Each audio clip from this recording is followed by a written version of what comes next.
ನಮಸ್ತೆ ಗೆಳೆಯರೆ. ಭೂಮಿಯ ಆರಂಭ ಕಾಲದಲ್ಲಿ ಭೂಮಿಯೆಲ್ಲ ನೀರಾಮಯವಾಗಿತ್ತು.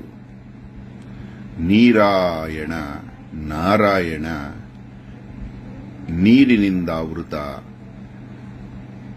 ಆಯತನವಾಗಿತ್ತು.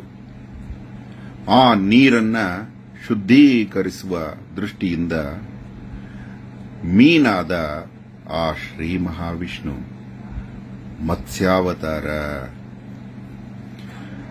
ಆ ನೀರು ಭೂಮಿಯನ್ನು ಹೊಂದಿತ್ತು. ಆ ಭೂಮಿ ಮಣ್ಣಿನಿಂದಾಗಿತ್ತು. ಆ ಮಣ್ಣು ಮತ್ತೆ ನೀರನ್ನ ಅನುಭವಿಸಲು, ಶುದ್ಧೀಕರಿಸಲು ಕೂರ್ಮವಾದ ಆಮೆ ಶ್ರೀಮನ್ನಾರಾಯಣ. ಅದಾದ ನಂತರ ಆ ಕೆಸರಾಗಿದ್ದ ನೀರು ಮಣ್ಣನ್ನ ಬೇರ್ಪಡಿಸಿ ವಿಭಜಿಸಲು ಅದೇ ಶ್ರೀಮನ್ನಾರಾಯಣ ವರಾಹವಾಗುತ್ತಾನೆ. ಭೂಮಿ ನೀರಿನ ಏರಿಳಿತಗಳಿಂದ, ಅಸುರನ ಪ್ರಯತ್ನದಿಂದ, ಹಿರಣ್ಯಾಕ್ಷನೆಂಬ ಕ್ರೂರಿಯ ಪ್ರಯತ್ನದಿಂದ ತನ್ನ ಕಕ್ಷೆಯಿಂದ ಆಚೆ ಬಂದಾಗ ಆ ವರಾಹಸ್ವಾಮಿ ಕೂರ್ಮದ ಮೇಲೊಂದು ಕಾಲು, ಆದಿಶೇಷನ ಮೇಲೊಂದು ಕಾಲು ಇಟ್ಟು ಆ ಧರೆಯನ್ನ ತನ್ನ ಕಕ್ಷೆಗೆ ತರಿಸಿ ತನ್ನ ಪತ್ನಿ ಭೂದೇವಿಯನ್ನ ರಮಿಸುತ್ತಾನೆ. ನೋಡಿ ಎಷ್ಟು ಸುಂದರ ರೂಪ.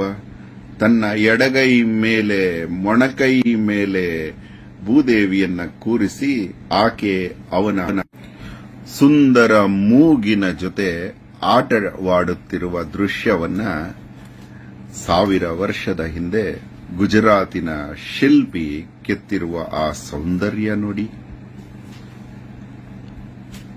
ಕಣ್ಣಿಗೆ ತಂಪಾಗಿರುವುದು. ಹೇಗೆ ವರ್ಣಿಸಲಿ ಈ ಚಿತ್ರವನ್ನ?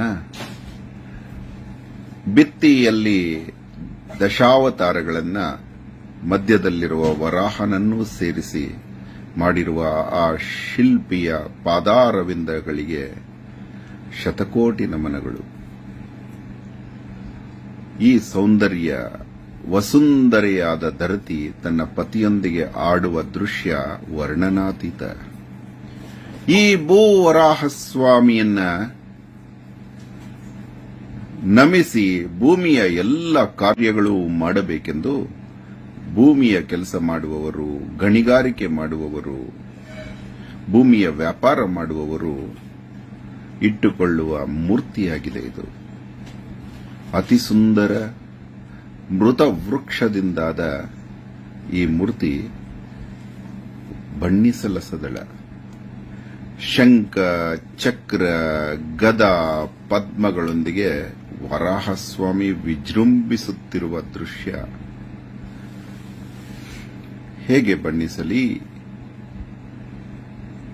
ಈ ದೃಶ್ಯವನ್ನ ಗುಜರಾತಿನ ದೇಗುಲದಲ್ಲಿ ಕಂಡು ಇದನ್ನ ಮತ್ತೆ ಮಾಡಬೇಕೆಂಬ ಬಯಕೆಯಿಂದ ಅಹೋರಾತ್ರ ಭಕ್ತಿಯಿಂದ ಮಾಡಿದಾಗ ಅಷ್ಟೇ ಶುದ್ಧಿಯಿಂದ ಹೊರಬಂದ ಆ ಪರಮಾತ್ಮನನ್ನ